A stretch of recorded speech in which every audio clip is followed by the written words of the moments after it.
Here was a case in point. I had always thought of my previous visit to Totley Towers as a total loss. I saw now that I had been wrong.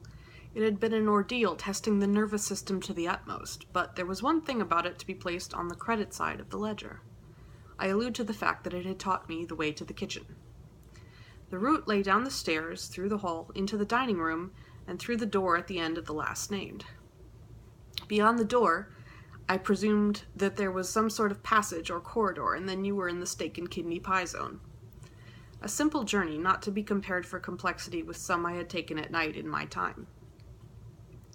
With the Worcesters, to think is to act, and scarcely more than 2 minutes later I was on my way.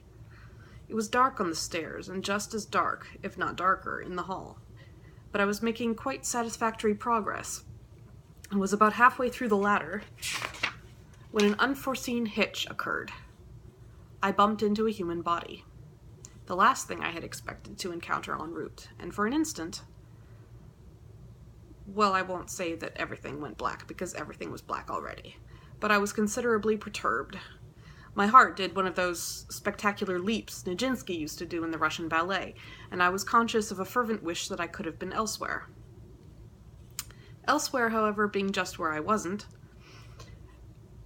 I had no option but to grapple with this midnight marauder, and when I did so, I was glad to find that he was apparently one who had stunted his growth by smoking as a boy.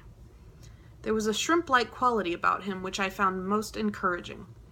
It seemed to me that it would be an easy task to throttle him into submission, and I was getting down to it with a hearty good will, when my hand touched what were plainly spectacles, and at the same moment a stifled, "Hey, look out for my glasses!" told me my diagnosis had been all wrong.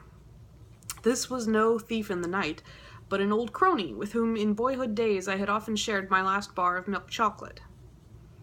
"Oh, hello, Gussie," I said. "Is that you? I thought you were a burglar." There was a touch of asperity in his voice as he replied, "Well, I wasn't." "No, I see that now. Pardonable mistake, though, you must admit." "You nearly gave me heart failure." I, too, was somewhat taken aback, no one more surprised than the undersigned when you suddenly popped up. I thought I had a clear track. "Where to?" "Need you ask? The steak and kidney pie. If you've left any."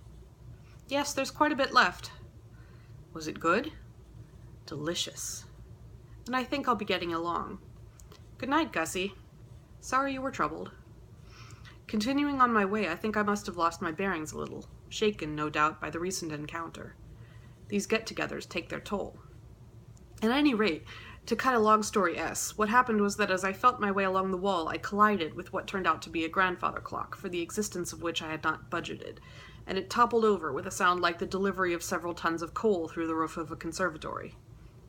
Glass crashed, pulleys and things parted from their moorings, and as I stood trying to separate my heart from the front teeth in which it had become entangled, the lights flashed on, and I beheld Sir Watkin Bassett. It was a moment fraught with embarrassment.